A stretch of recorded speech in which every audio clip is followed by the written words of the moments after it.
ونسلم على رسوله الكريم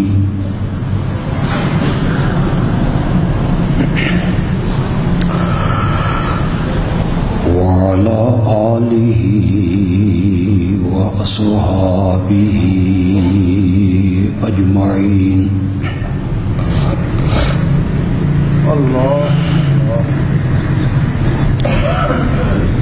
أما بعد فأعوذ بالله من الشيطان الرجيم.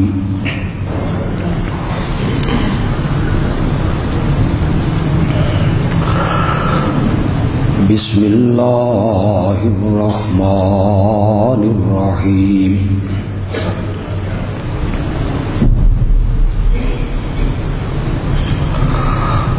لا تجد قوما يؤمنون بالله واليوم الآخر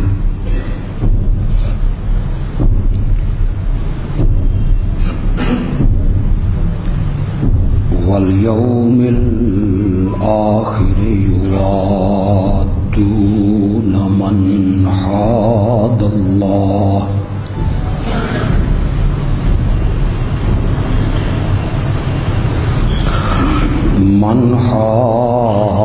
الله ورسوله ولو كانوا آباءهم أو أبناءهم أو إخوانهم أو عشيرتهم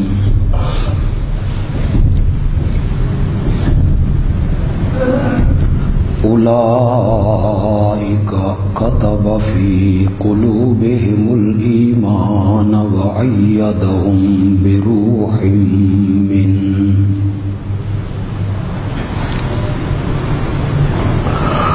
ويدخلهم جنات تجري من تحتها الأنهار خالدين فيها رضي الله عنهم ورضوا عنه أولئك حزب الله ألا إن حزب الله هم المفلحون.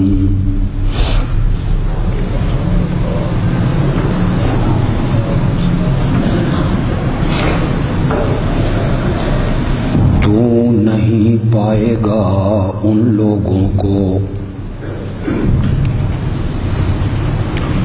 جو اللہ پر اور قیامت کے دن پر ایمان رکھتے ہیں کہ وہ اللہ اور اس کے رسول کے دشمنوں کے ساتھ محبت کریں،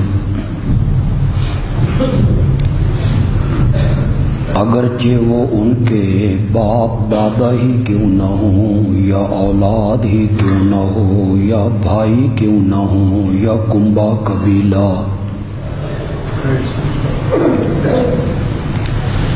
یہی لوگ ہیں ان کے دلوں میں اللہ نے اپنے ہاتھوں سے ایمان کو لکھ دیا،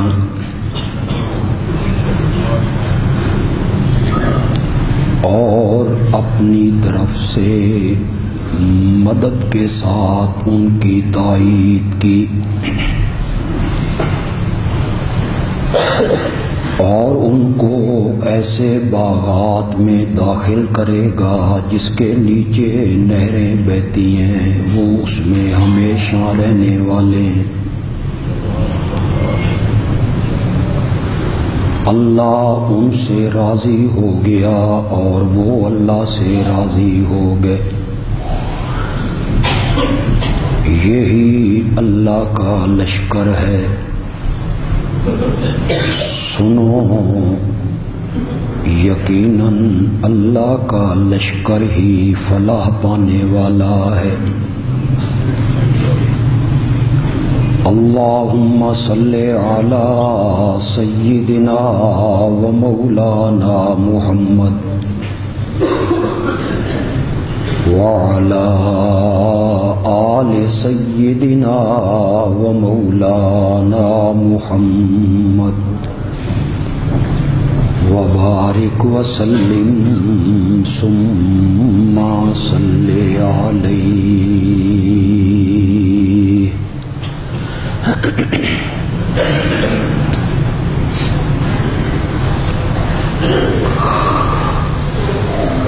کوئی شخص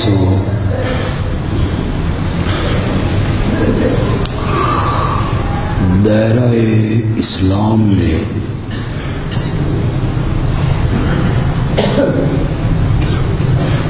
داخل ہونا چاہتا ہے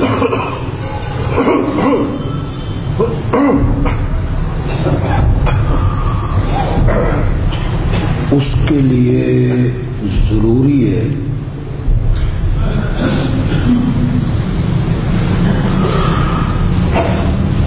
کہ وہ ایک کلمے کا اقرار کرے.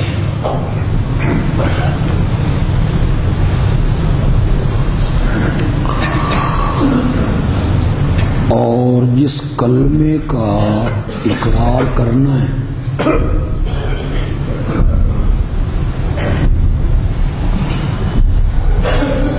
اس کے دو حصے ہیں.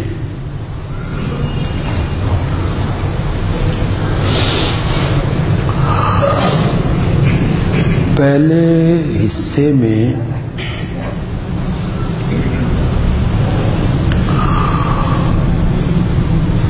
اس بات کی شہادت ہے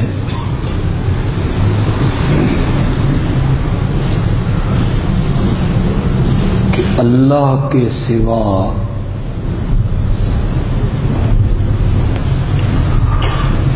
اس پوری کائنات میں الہ اور معبود کوئی نہیں.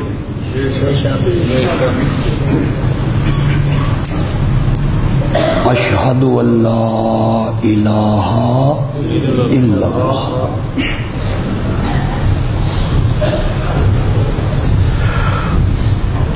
اور اس کلمے کی دوسری جز میں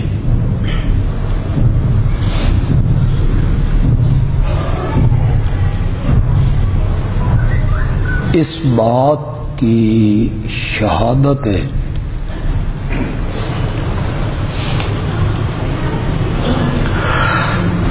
کہ جس ہستی کا نام محمد ہے صلی اللہ علیہ وسلم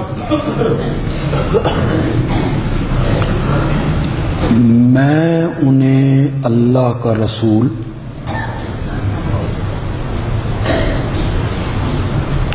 اور میں انہیں اللہ کا نبی مانتا ہوں.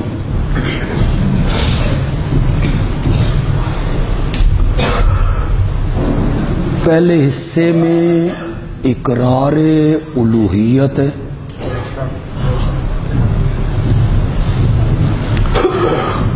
اور دوسرے حصے میں اقرار رسالت ہے.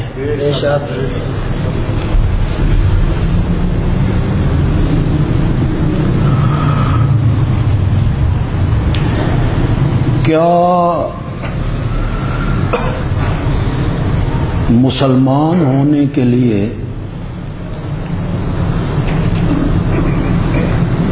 اور مومن کہلانے کے لیے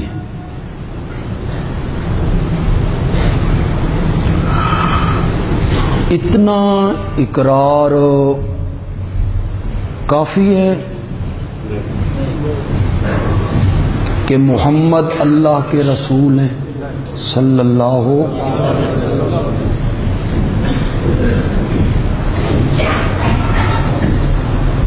اگر اتنا ہی اقرار کافی ہوتا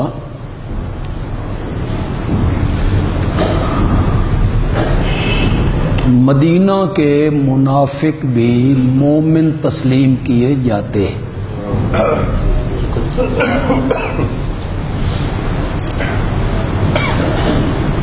اس لیے کہ زبانی وہ بھی کلمے کا اقرار کرتے تھے۔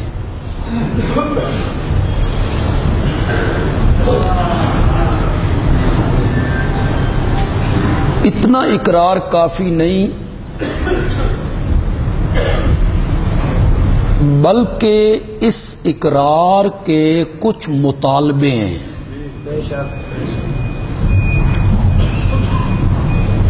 تقاضے ہیں، تقاضے، اور وہ بہت سارے تقاضے ہیں۔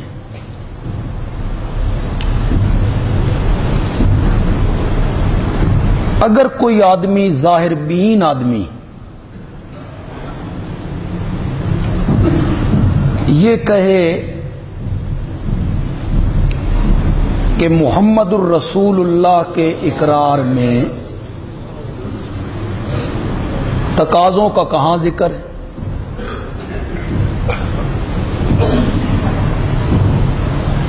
کہ اب ان کی اطاعت کرو گے، ان کی پیروی کرو گے، ان کی فرما برداری کرو گے، ان کی بات مانو گے۔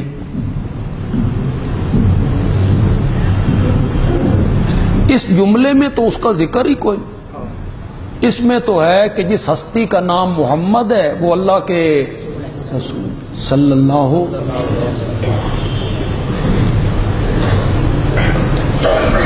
ان لوگوں کے سمجھانے کے لیے صرف ایک بات کہہ رہا ہوں۔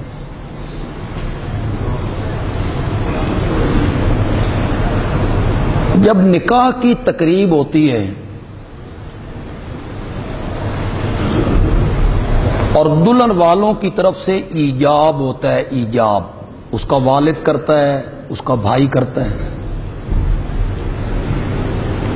کہ میں نے اپنی بیٹی اتنے حق مار کے بدلے روبرو ان گواہوں کے یہ جو فلاں آدمی ہے اس کے نکاح میں دی، اور دولہے کی طرف سے اس کا قبول ہوتا ہے کہ میں نے اس کو قبول کیا۔ وہ صرف ایک لفظ ہے جسے آپ عربی میں کہیں گے قبل تو، اردو میں آپ کہیں گے میں نے قبول کی۔ اگر وہ دلہن مطالبہ کرے مکان کا اور وہ دلہن مطالبہ کرے کھانے کا، پینے کا، علاج کا، معالجے کا، اور دولہا میاں کہے کہ میں نے تو قبل تو کہا تھا، اس میں تو کھانے کا ذکر ہی کو نہیں تھا،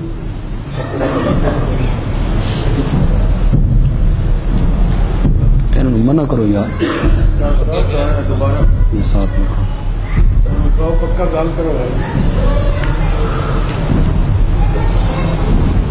میں نے تو نکاح کی تقریب میں قبل تو کہا، نہ اس میں کھانے کا ذکر تھا، نہ پینے کا، نہ رہائش کا، نہ سواری کا، نہ علاج کا، نہ معالجے کا، نہ دوائیوں کا۔ تو سمجھدار اور سیانے لوگ کہیں گے کہ وہ جو تو نے قبل تو کہا تھا نا، اس کے اندر یہ ساری باتیں، تو نے جب کہا تھا نا میں نے قبول کیا، تو پھر اس میں یہ بھی اقرار آ گیا کہ اس کی رہائش، اس کا کھانا، اس کا پینا، اس کا علاج، اس کا معالجہ، یہ سب میرے ذمے ہیں۔ اسی طرح جب کسی آدمی نے اقرار کیا کہ جس ہستی کا نام محمد ہے صلی اللہ علیہ وسلم، میں انہیں اللہ کا رسول مانتا ہوں، تو اس اقرار کے اندر وہ سارے تقاضے، ان تقاضوں کو میں ذکر کروں گا۔ ظاہر بات ہے میں ایک خطبے میں تو نہیں کر سکتا، 2-3 خطبوں میں بھی شاید نہ کر سکوں، لیکن چلو آج اس کی تمہید ہی صحیح۔ اس اقرار رسالت کا یہ جو ہم نے کلمے میں پڑھا ہے محمد الرسول اللہ صلی اللہ علیہ وسلم، اس اقرار رسالت کا پہلا تقاضا یہ ہے کہ جس ہستی کو میں نے رسول مانا اور جس ہستی کو میں نے اللہ کا نبی مانا ہے، اب میں ساری کائنات سے اور کائنات کی ہر چیز سے بڑھ کر انہی کے ساتھ محبت کروں گا۔ پہلا تقاضا ہے اقرار رسالت۔ اگر کسی آدمی کے دل میں یہ جذبہ پیدا نہیں ہوتا تو اسے مومن کہلانے کا حق کوئی نہیں ہے۔ خدا گواہ ہے، آپ یہ نہ کہیں مولویوں کا کام ہے فتویٰ لگانا، یہ اسلام سے لوگوں کو خارج کرتے رہتے ہیں۔ پہلے لوگ اسلام میں داخل کیا کرتے تھے، آج کل لوگ اسلام سے خارج کرنے میں لگے ہوئے ہیں۔ بالکل نہیں، قرآن پاک یہی کہتا ہے۔ میں ابھی ایک آیت پڑھ دوں گا۔ قرآن پاک یہی کہتا ہے کہ وہ بندہ مومن نہیں، بلکہ وہاں بڑے سخت جملے ہیں، قرآن نے بڑے سخت جملے استعمال کیے ہیں۔ اور پھر آمنہ کا لال بھی کئی جگہوں پہ یہی کہتا ہے کہ اگر ساری کائنات سے بڑھ کر میرے ساتھ محبت نہیں کرو گے تو تمہیں مومن کہلانے کا حق حاصل نہیں۔ تو پہلے یاد کر لو، اقرار رسالت کا پہلا تقاضا کیا ہے؟ اقرار رسالت کا پہلا تقاضا یہ ہے کہ جس ہستی کو میں نے نبی مانا ہے، اب ساری خلقت سے بڑھ کر میں انہی کے ساتھ کیا کروں گا؟ انہی کے ساتھ میں محبت کروں گا۔ قرآن نے سورۃ توبہ میں 8 محبتوں کو گنا۔ کتنی محبتوں کو؟ اور ایسی 8 چیزیں گنی جن کے ساتھ فطرتی طور پہ انسان کو محبت ہوتی ہے، جذباتی محبت کرتا ہے بندہ ان چیزوں سے۔ ان 8 چیزوں کو ذکر کیا قرآن۔ قل ان کان آباؤکم، اللہ کرے مجھے ترجمے کرنے کی ضرورت نہ رہے۔ قل ان کان آباؤکم وابناؤکم واخوانکم وعشیرتکم واموال اقترفتموہا وتجارۃ تخشون کسادہا ومساکن ترضونہا۔ کتنی چیزیں گنی؟ 8 چیزیں۔ اگر تمہارے باپ دادا والدین، کتنی محبت ہوتی ہے لوگوں کو والدین سے۔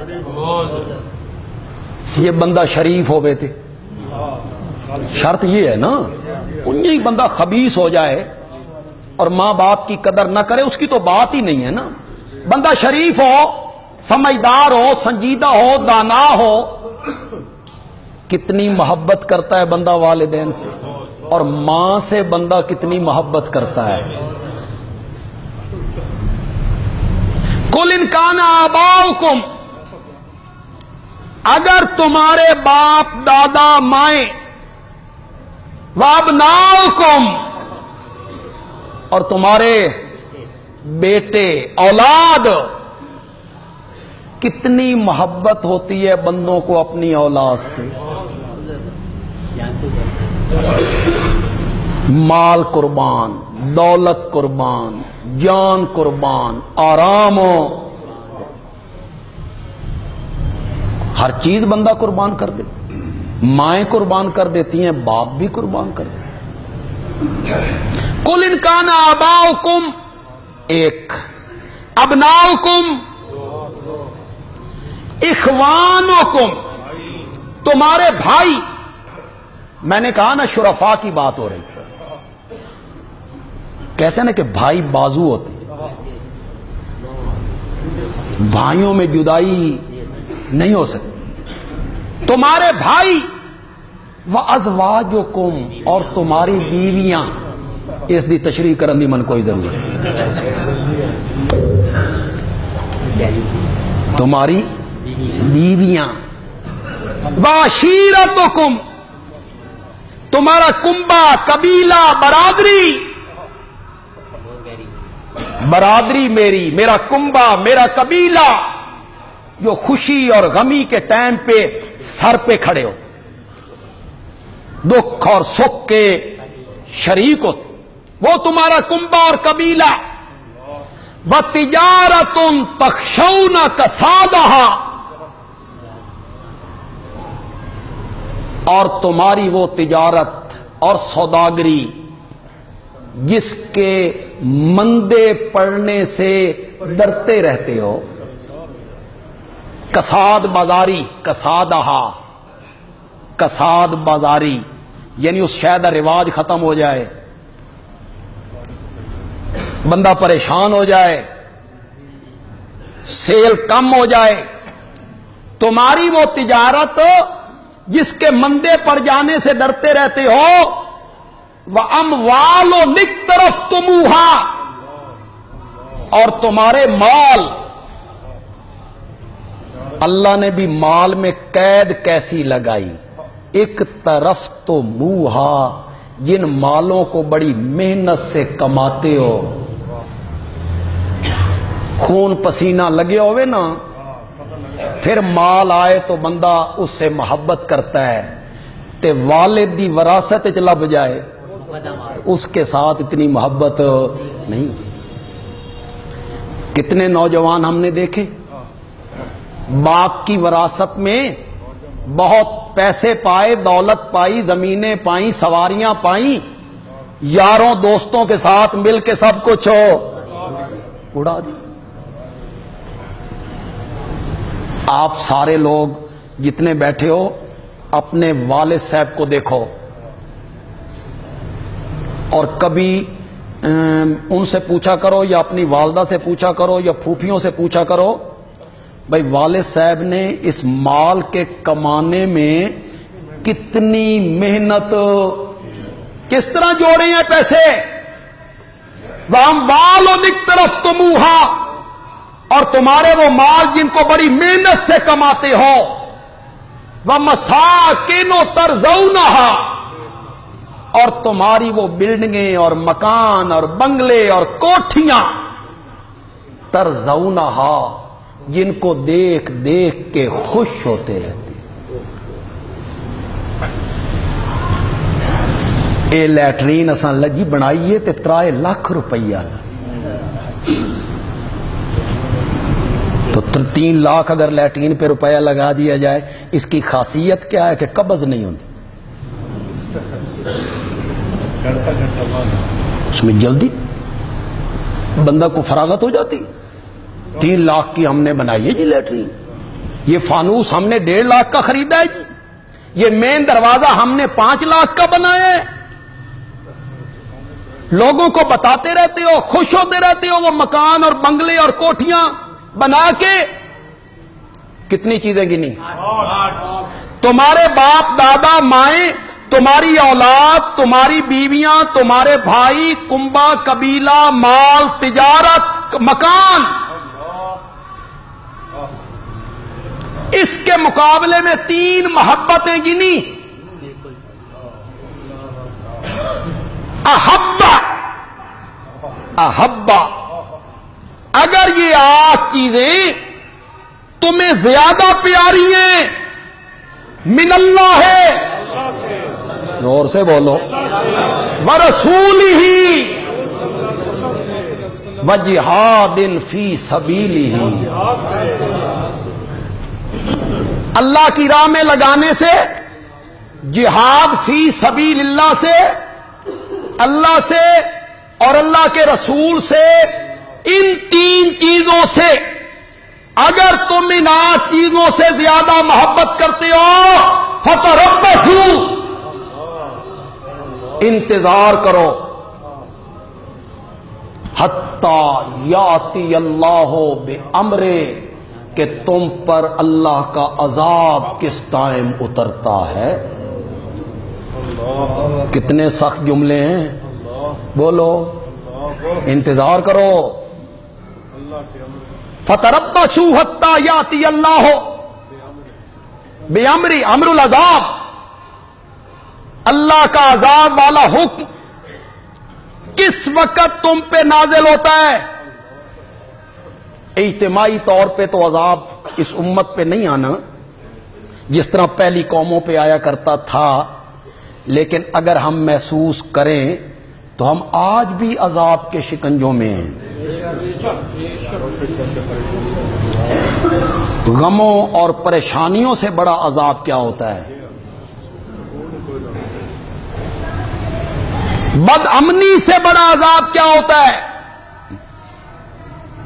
بھوک اور فقر سے بڑا عذاب کیا ہوتا ہے؟ مہنگائی سے بڑا عذاب کیا ہوتا ہے؟ انتظار کرو کہ میرا عذاب کب اترتا ہے۔ میں یہاں مانا کیا کرتا ہوں، امیر شریعت سید طاء اللہ شاہ بخاری رحمت اللہ علیہ نے مانا کیا، مفہوم بیان کیا، مانا جو کیا نا اس کا مفہوم بیان کیا۔ شاہ جی مانا کرتے ہیں اگر ان 8 چیزوں سے تمہیں زیادہ محبت ہے، اللہ سے، اللہ کے نبی سے اور جہاد فی سبیل اللہ سے، فتربصوا، میرے ویڑیوں نکل جاؤ، میرے ویڑیوں نکل جاؤ۔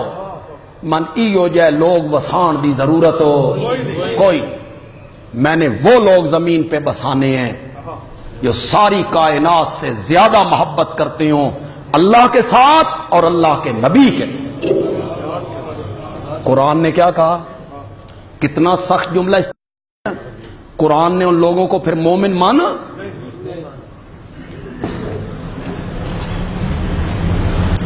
ہم محبت کے بہت دعوے کرتے ہیں، ظاہری طور پہ ہم محبت کے بڑے نعرے بھی لگاتے ہیں، صدقے جاواں کے وظیفے بھی پڑھتے، لبیک لبیک یا رسول اللہ بھی کہ میں حاضر ہوں، میں حاضر ہوں۔ اس میں سارے شامل ہیں، لیکن سچی بات کرو، اس سے بڑا مفتی کوئی نہیں۔ آپ فتوے مانگتے ہیں نا علماء سے، اے کم میں کیتا فتوہ دیو، کدی فتوے منگے کروں کہ یہ کام جو میں نے کیا ہے، خدا کی قسم یہ کبھی غلط فتوہ نہیں دیتا۔ بندہ غلط کام کرتا ہے تو یہ ملامت کرتا ہے ملامت۔ ضمیر، اس ضمیر کا ترازو بناؤ، جتنے لوگ بیٹھے ہو بناؤ ترازو، تصور میں ترازو بناؤ، ایک پلڑے میں 8 محبتیں رکھو، ماں باپ، اولاد، بھائی، کنبا، قبیلہ، مامے، چاچے، پھپھیاں، ماسیاں، وہ رکھ دو، تجارت، مال، دولت، کوٹھیاں، کاراں، مربے، فیکٹریاں، ملیں، کاروبار رکھ دو۔ بولو رکھ لیا؟ اس ترازو میں رکھ لیا آپ نے۔ دوسرے پلڑے میں 3 محبتیں رکھو، اللہ، رسول، جہاد فی سبیل اللہ، رکھ لی؟ اٹھاؤ ترازو، اٹھاؤ ترازو، اور کعبے کی طرف اکثر لوگوں کا چہرہ ہے اور سب باوضو اور خانہ خدا میں ہو، سچی فیصلہ کرو کیڑا پلڑا جھکیا۔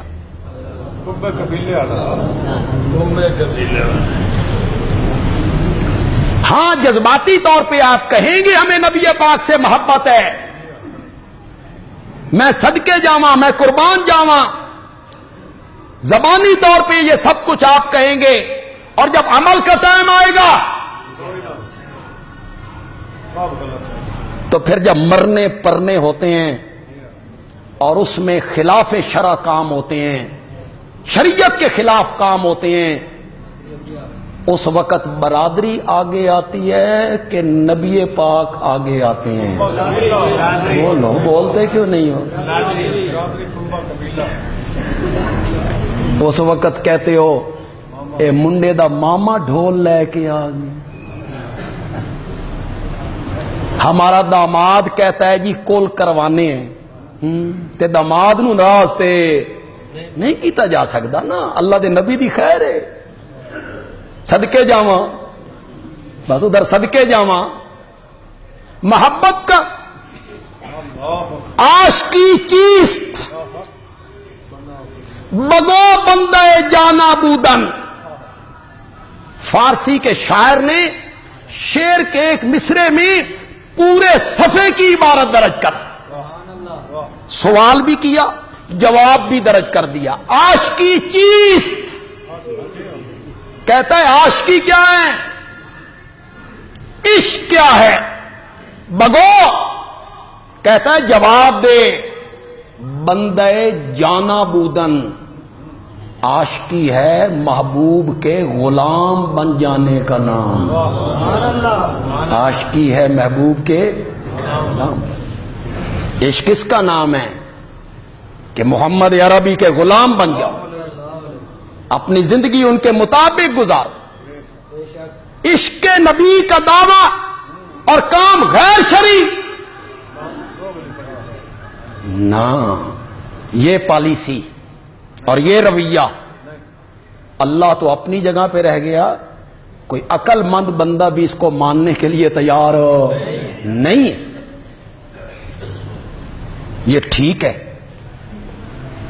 کہ آسیہ ملعونہ کے خلاف ہر کلمہ پڑھنے والے کو احتجاج کا حق حاصل ہے. کیوں بھائی نہیں حاصل؟ اس میں کوئی قدغن ہے کہ کوئی قدغن لگائے کہ تمہیں حق حاصل نہیں ہے؟ نہ کرو یہ کام. ہر کلمہ پڑھنے والے کو اس فیصلے پر اور اس رویے پر احتجاج کا حق حاصل ہے. آپ سب احتجاج نہیں کرتے ہیں؟ بولو, بولتے کیوں نہیں ہو؟ ہر بندہ احتجاج کرتا ہے, لیکن اس احتجاج میں لوگوں کی گاڑیوں کو آگ لگانا, لوگوں کے موٹر سائیکل چھین کے ان کو آگ لگا دینا. ایک غریب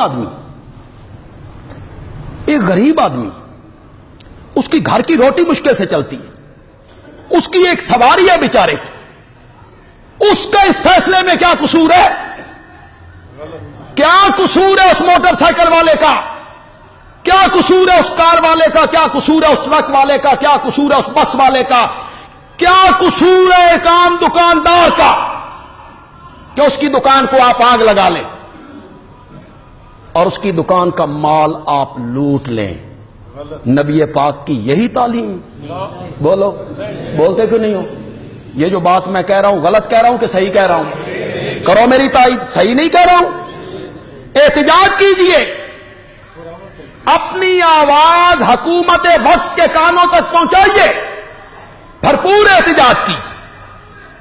اس میں کوئی قدغن نہیں لگا سکتا, لیکن اس میں کوئی ایسا کام جس میں ملک کا امن خطرے میں آئے, لوگوں کی دکانیں لوٹی جائیں, لوگوں کا مال لوٹا جائے, املاک کو نقصان پہنچایا جائے, سرکاری املاک کو نقصان پہنچایا جائے, لوگوں کی املاک کو نقصان پہنچایا جائے, اس کی میرے نبی کی شریعت اجازت نہیں دیتی اس کی اجازت. غلط رستے پہ ڈال رہے ہو تحریک کو. جو تحریک تشدد کے رستے پہ چل نکلتی ہے وہ کامیاب نہیں ہوتی, وہ ختم ہو جاتی. تشدد کے رستے پہ چلنے والی تحریک کامیاب نہیں ہوتی. تشدد کے رستے پہ نہ جائیے. کیا یہ پولیس کے لوگ, کیا یہ انتظامیہ کے لوگ, کیا یہ رینجر کے لوگ یہ کلمہ نہیں پڑھتے؟ کیا یہ نبی اکرم کے غلام نہیں؟ انہیں سمجھائیے, اپنی تقریروں میں انہیں سمجھائیے, سیکورٹی کے افراد کو سمجھائیے, یہ بھی مسلمان ہیں, ہمارے بھائی ہیں. انہیں سمجھائیے کہ یہ تنخواہیں اور یہ اوپر کے آفیسروں کے آرڈر یہ کام نہیں آنے. سوچو, اگر تم نے احتجاج کرنے والوں پہ تشدد کیا, لاٹھی چارج کیا, گولی چلائی, انہیں مارا, تو کل حوض کوثر پہ آمنہ کے لال کو کیا منہ دکھاؤ گے؟ کیسے سامنا کرو گے آمنہ کے لال کا؟ کیا تم آمنہ کے لال کی شفاعت کے امیدوار نہیں ہو؟ نہیں ہے یہ امیدوار؟ ہر مسلمان امیدوار ہے. ہر مسلمان کی یہ دلی خواہش ہے. آپ کی ہے تو بولیے میرے ساتھ. میری دلی تمنا ہے کہ میرے عملی پلے میں کچھ بھی نہیں ہے، کچھ بھی نہیں ہے. میں اپنے اعمال کو دیکھوں تو جہنم سامنے نظر آتی ہے، ایک ہی کرن نظر آتی ہے کہ اللہ کی توحید کو مانا ہے، شرک نہیں کیا ہے. آمنہ کا لال شفاعت کے لیے لب کھول دے. یہی تو ایک امید ہے، یہی امید ہے کہ کل قیامت کے دن 50,000 سال کا دن سورج سوے نیزے پر، زمین گرم، کوئی سایہ نہیں، کھانے پینے کا کوئی سامان نہیں. انسان کے بدن سے نکلنے والا پسینہ ٹخنوں تک، گھٹنے تک، پیٹ تک، تراکی تک، کوئی بندہ اس پسینے میں ڈوبا ہوا. مجھے یہ بات ماننی پڑتی ہے، یہ پسینے والی بات مجھے ماننی پڑتی ہے کہ یہ بات اس کی زبان مقدس سے باہر نکلی ہے جس سے بڑا سچا بھی کوئی نہیں، سچا بھی کوئی نہیں. ماننی پڑتی ہے. پسینے کا یہ عالم ہو تو پھر پیاس کا کیا عالم ہوگا؟ پسینہ اتنا نکلے تو پھر پیاس کا کیا عالم ہوگا؟ ایک ہی کرن نظر آتی ہے کہ آمنہ کا لال حوض کوثر پہ کھڑے ہو کے کہے ادھر آ، میں تجھے کوثر سے جام بھر کے دوں، اس کو پی، لم یزما ابدا، 50,000 سال کے دن میں پھر تجھے کبھی پیاس محسوس نہ ہو. تو کیا یہ پولیس کے لوگ، رینجر کے لوگ، یہ سیکورٹی کے افراد، یہ فوج کے لوگ کیا کلمہ پڑھنے والے نہیں ہیں؟ ان کے سامنے یہ بات رکھیے کہ آپ بھی ہماری آواز کے ساتھ آواز ملائیں اور قانونی راستہ اختیار کیجئے. جب سپریم کورٹ کا یہ فیصلہ ہے، فیصلہ جب سپریم کورٹ کا ہے تو پھر اس فیصلے کو بدلنا یا اپنے حق میں کروانا، اس کا بھی ایک قانونی راستہ ہے. چنگا بھلا سپریم کورٹ دے گاٹے لگے ہوئے سی فیصلہ ہمارے وزیر اعظم صاحب آئے، انہاں اپنے گالے چ پا لے، انا للہ، انہوں نے اپنے گلے میں ڈال لیا. فیصلہ کیا ہے چیف جسٹس صاحب نے، تو اس فیصلے کا کوئی قانونی راستہ نکالیے نا. اور وہ قانونی راستہ ہے نظر ثانی کی درخواست.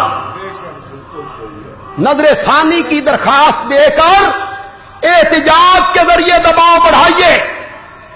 ایک مطالبہ یہ کیجئے، میں یہاں کرنے لگا ہوں معاویہ مسجد کے جمعے کے اجتماع میں، میں یہ مطالبہ کرتا ہوں کہ آسیہ ملونہ کے کیس میں نظر ثانی کی درخواست دائر کی جائے. کیوں بھائی آپ کو منظور ہے یا نہیں منظور؟ اس کو نئے سرے سے سنا جائے کیس کو. اور دوسرا ہمارا مطالبہ یہ ہے کہ آسیہ ملونہ کے باہر جانے پر پابندی لگائے، اسے نہ جانے دیا جائے، اسے یہاں روکا جائے جب تک سپریم کورٹ کا دوسرا فیصلہ نہیں آتا. کچھ سوچئے، کچھ سمجھیے. اندھا دھند چل پڑنا، اس کو دیکھیے تو صحیح مسئلہ حل کیسے ہونا ہے. اب حکومت حل کر سکتی ہے؟ حکومت نے اپنے گلے میں ڈالا ہے اور ان کے بیان ٹھیک نہیں ہیں، ہم مانتے ہیں ان کے بیان ٹھیک نہیں ہیں، لیکن مسئلہ حل کہاں ہونا ہے؟ عدالت میں. وہ قانونی راستہ اختیار کیا جائے، باہر احتجاج کیا جائے، حکومت کو بتایا جائے کہ لوگ مشتعل ہیں. اور یہ کہنا تھوڑے سے لوگ، اشارہ کر کے ظلم دے انتہا ہے، تھوڑے سے لوگ ہیں. وہ وزیر اعظم صاحب اگر تھوڑے سے لوگ ہیں تو آپ کو تقریر کرنے کیوں آنا پڑا؟ آپ کسی ترجمان کو کہہ دیتے. آپ کو خود تقریر کرنے کے لیے آنا پڑا، لگتا بھی تھوڑے تھے نہیں، آپ کو فکر پڑ گئی. اگر تھوڑے سے ہوتے تو آپ کو تقریر کرنے. سورۃ شعراء آیت نمبر 54. سورت کا نام میں نے کیا بتایا؟ خدا کی قسم قرآن بڑی ہادی کتاب ہے، اس نے کوئی چیز چھوڑی نہیں. واہ میرے مولا، حیران ہوتا ہے بندہ سن کے. موسیٰ علیہ السلام اور بنی اسرائیل جب نکلے نا مصر سے تو پیچھے فرعون نے ایک بات کہی. فرعون نے اپنے درباریوں سے کہا ہؤلاء لشرذمۃ قلیلون. ذرا قلیلون کا معنی کرو ذرا. ہؤلاء لشرذمۃ، یہ ایک جتھا ہے، یہ ایک جماعت ہے. قلیلون، واہ میرے مولا، کنیے تصویر کشی کیتی ہے میرے کہ لوگوں کی یہ عادت ہے. اللہ نے فرمایا پیپیا ذرا آج آ سہی، تین دس دیاں بھئی یہ تھوڑے نے کہ ان کے ساتھ میں ہوں. اسی لیے تو حضرت موسیٰ نے بحر کلزم کے کنارے پہ کھڑے ہو کے کہا تھا اِنَّ مَعِیَ رَبِّی، میرے ساتھ میرا رب ہے. جو آدمی نبی پاک کی ناموس، عزت، عظمت، حرمت کے لیے آگے بڑھے گا، رب کی مدد اس کے ساتھ ہوگی انشاءاللہ. نعرہ تکبیر، حرمت رسول پر، حرمت رسول پر. سارا ملک بند ہے، سارا ملک بند ہے. موٹر وے بند ہو گئی ہے، سڑکیں بند ہیں. خدا کی قسم کل مجھے بڑا فیس بک پہ دیکھ کے دکھ بھی ہوا. ایک عورت ہے، اس کا چھوٹا سا بچہ ہے، وہ سڑک پہ چادر بچھا کے اس کو دودھ پلا رہی ہے. اگر وہ راستے زیادہ نہ کھلیں تو تم سوچ سکتے ہو کہ بڑا آدمی تو گزارا کر سکتا ہے، معصوم بچے کس طرح گزارا کرتے؟ پورے ملک میں ایک تماشا بنا ہوا ہے اور آپ کہتے ہیں کچھ بھی نہیں ہے. اس کو حل کیجئے. ہماری حکومت وقت سے درخواست ہے کہ جو لوگ دھرنا دے کے مختلف جگہوں پہ بیٹھے ہیں، ان کے جو ہیڈ ہیں ان کے ساتھ سنجیدہ مذاکرات کریں. کوئی مطالبہ صحیح ہے کہ نہیں ہے؟ مذاکرات کریں، راستہ نکالیں. سکول بند ہیں، پرچے نہیں ہو رہے ہیں، امتحانات ختم ہو گئے، آپ کہتے ہیں مسئلہ ہی کوئی نہیں ہے.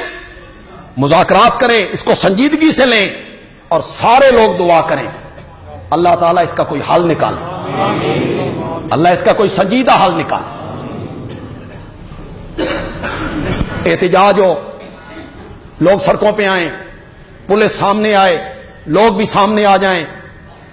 آپ کو تو اور مجھے تو شاید محسوس نہ ہو، جو جوان وہاں شہید ہوتے ہیں ان کے گھر والوں سے پوچھو نا ان کے ساتھ کیا بیتتی ہے.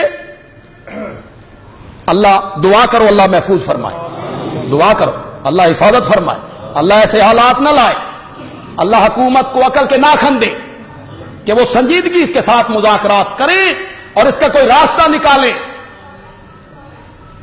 حکومت وقت کو سوچنا ہوگا، یہ بڑا حساس مسئلہ ہے، بہت حساس مسئلہ ہے. ایک کلمہ پڑھنے والے کے لیے، چاہے وہ نمازی ہے یا بے نماز، چاہے اس کے چہرے پہ سنت رسول ہے یا نہیں، چاہے وہ عمل کے لحاظ سے کتنا گیا گزرا ہی کیوں نہ ہو، ہر کلمہ پڑھنے والے کے لیے سب سے بڑی متاع محمد عربی ہے صلی اللہ علیہ وسلم. سب سے بڑی متاع ہے اس کی. وہ ہر چیز کو قربان کر دیتا ہے. مال، دولت، اولاد، گھر بار، عزت، ہر چیز کو وہ قربان کر دیتا ہے. نبی پاک کی حرمت پہ وہ آنچ نہیں آنے دیتے، نہیں آنے دیتے. صحابہ میں مجمع میں ہر طرح کے آدمی ہوں. اس اجتماع میں، جمعے کے اجتماع میں ہر قسم کے آدمی ہوتے.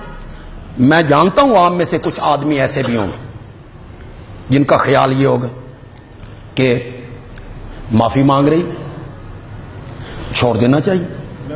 نبی پاک نے بھی تو گند پھینکنے والی عورت کے گھر میں بیمار کرسی کی تھی.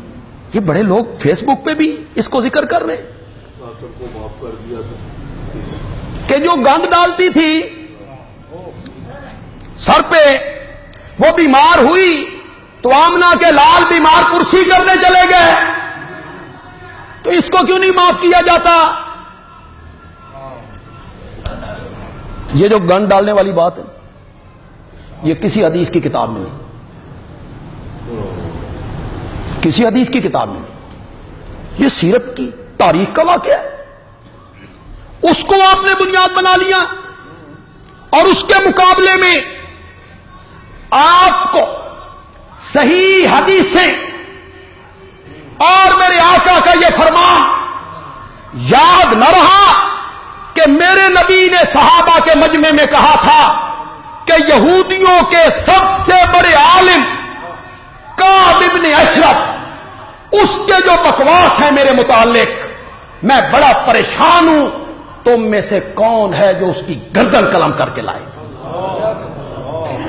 میرے نبی نے ایک آدمی کو بھیجا جس نے یہودیوں کے اس عالم کعب ابن اشرف کی گردن اتار دی. تمہیں وہ یاد نہیں رہا؟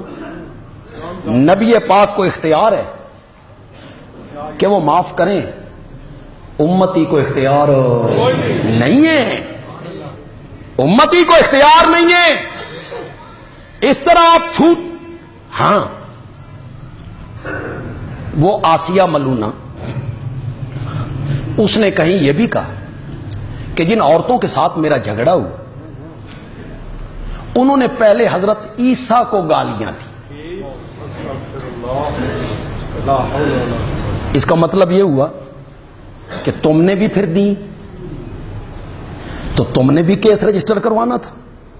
یہ جو 295 سی ہے یہ صرف نبی پاک کی توہین پر ہے یا رسالت کی توہین پر ہے؟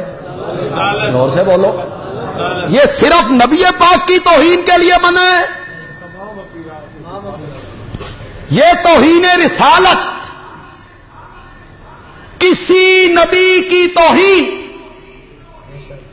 تم بتاؤ بھائی جتنے لوگ ہو، آپ میں سے ہر ایک کے گھر میں جو اہلیہ ہوں گی، والدہ ہوں گی، بہنیں ہوں گی، ہو سکتا ہے وہ پڑھی لکھی نہ ہو، ان کی تعلیم نہ ہو، سکول کی تعلیم نہ ہو، پڑھی لکھی نہ ہو.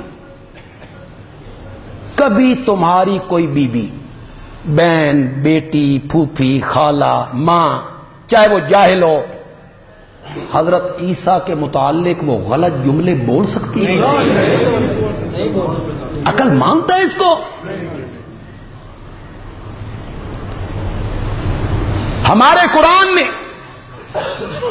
جگہ جگہ حضرت عیسیٰ کا ذکر کیا. تم کیسے مقابلہ کرو گے ہمارے دین کا؟ یہ قرآن جو ہمارے نبی پہ اترا اور ہمارے مسلمانوں کی کتاب ہے، اس میں کوئی سورت عائشہ نہیں ہے، اس میں کوئی سورت فاطمہ نہیں ہے، اس میں کوئی سورت خدیجہ نہیں ہے، اس میں سورت مریم ہے. تمہیں خیال نہیں آتا کہ یہ دین کس طرح احترام کر رہا ہے حضرت مریم کا؟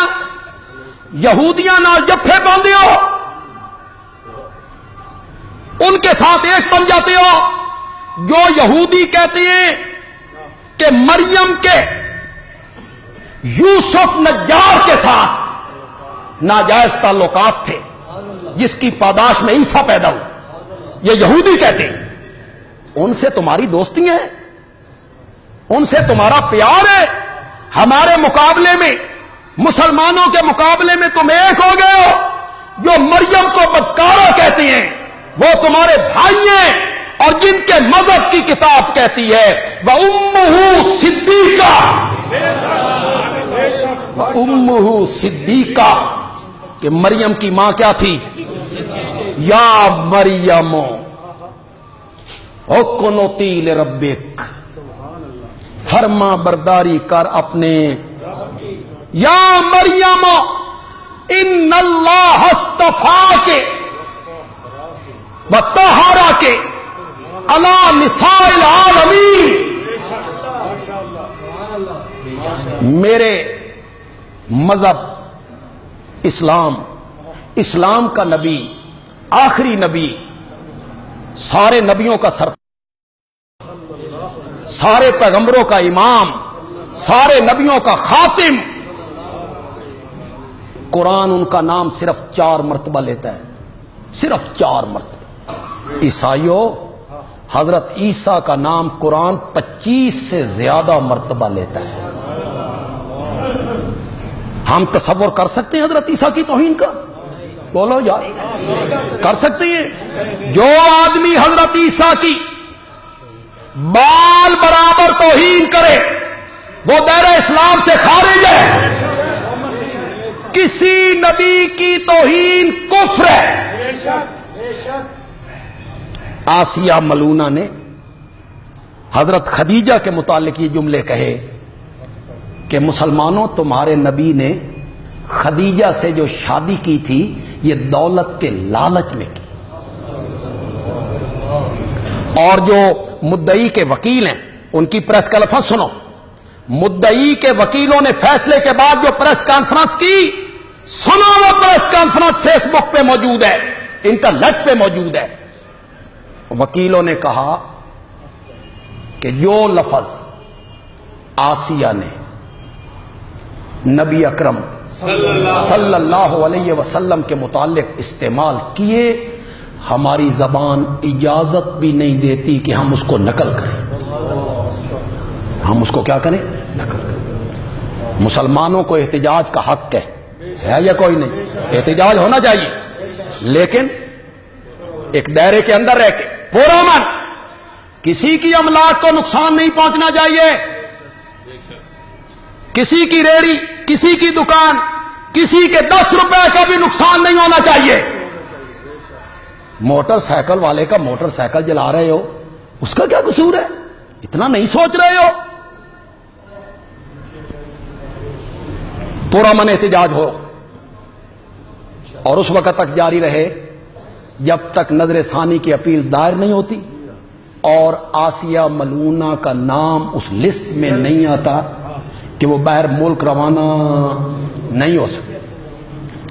میں نے محبت رسول کا جو عنوان آج باندھا ہے، اس کو میں نے چلانا ہے، محبت رسول کے تقاضے۔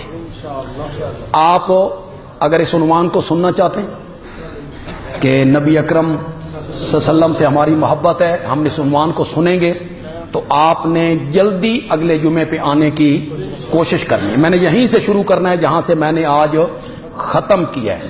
ایک آیت میں نے پڑھ دی ہے کہ جو نبی پاک سے سب سے زیادہ محبت نہیں کرتا، قرآن اسے مومن نہیں مانتا۔ یہاں تک میں نے آج بیان کر دی۔ ایک اعلان سنیں، آج مغرب کے بعد 18 بلاک کی مسجد میں جو ہمارا درس قرآن ہوتا ہے ہمیشہ ہر ہفتے جمعے کے دن، آج اس درس قرآن کی جگہ ہمارا احتجاجی جلسہ ہے، احتجاجی پروگرام ہے۔ اس درس کی جگہ مغرب کے بعد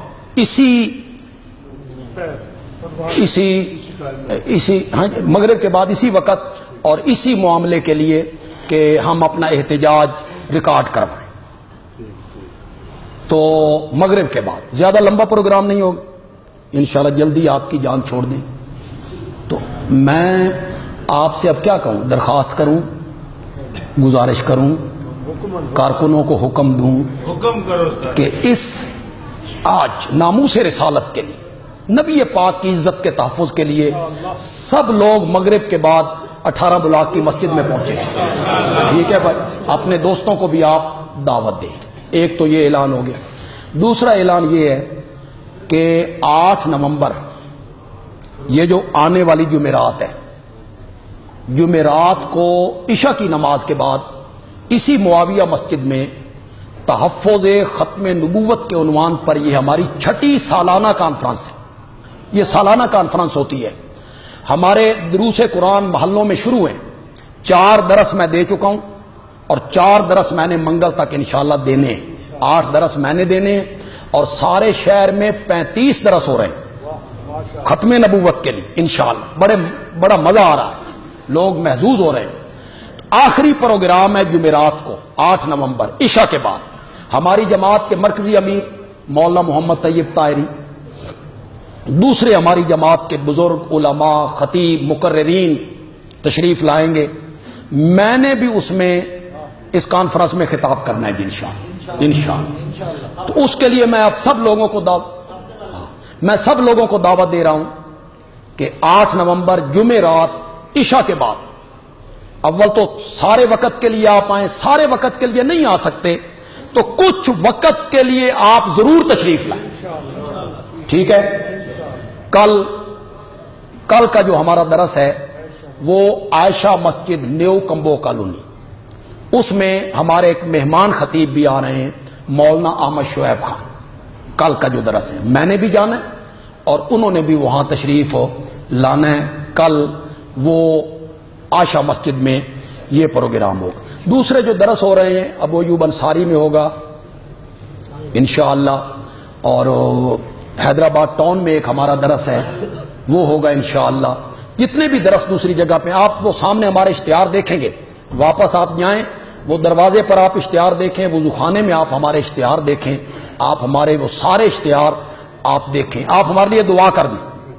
اللہ تعالی ہمیں اس مرحلے میں کامیابی سے گزار دے اور ان تمام پروگراموں کو اللہ کامیاب فرما دے. دیں جی اذان.